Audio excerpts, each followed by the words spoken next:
this is the Mayflower Hotel, a well-known Washington, D.C. landmark, and you might think, looking behind me, that everything's normal in Washington, D.C. It isn't.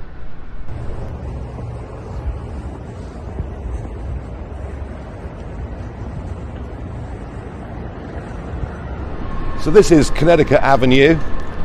It's the road up. We're not more than much, sort of half a mile away from the White House.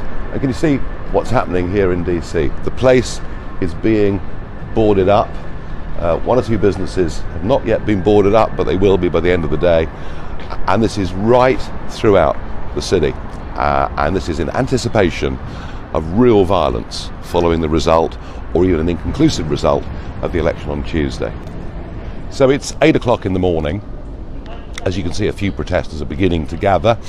I wouldn't have dared show my face down here later in the day, I can tell you. And let's just be straight about this. Why are they boarding up DC? What are they scared of? Are they scared of Trump supporters? Are they scared of some of these slightly crazy groups out in America? No. What they fear is that Trump wins, and that we get, from little groups like this, large-scale violence, looting and rioting. And I think there are two really important points that we've got to make here. If the Black Lives Matter movement was genuinely about racial equality, I don't think anybody would have a problem with it. None whatsoever. And let's just think back to the civil rights movement, to Martin Luther King.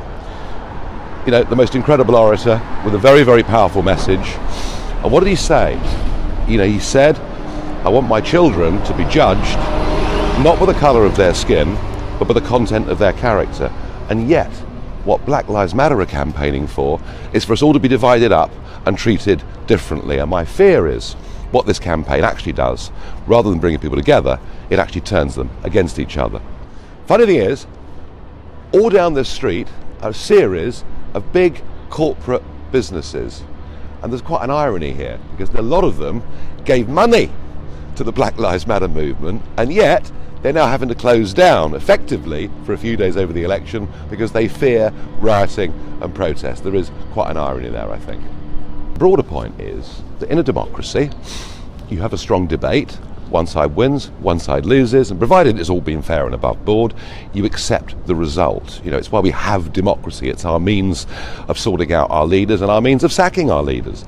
And yet, what we now have got with a new radical left is a belief that they and their views are morally superior to those on the conservative right, and they are quite prepared, if they get a result they don't like, to try and overturn it with violence. And I just feel that we need to start teaching our young people that whether you like this opinion or you like the other opinion, actually in a democracy they're both valid points of view. And I fear we're teaching people that one side's good and one side's evil, and that's leading to much of this protest that we see.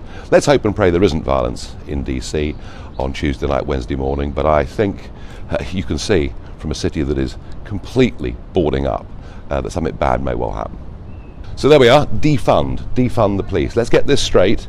Black Lives Matter is a Marxist organisation that wants to overthrow capitalism, defund the police force. In the UK, they're even setting up as a political party. So let's not be conned. There's a big difference between, as I say, campaigning for equality and justice, and this organisation, who many people wanted to support, believing that it would do good. Actually, it's doing huge harm.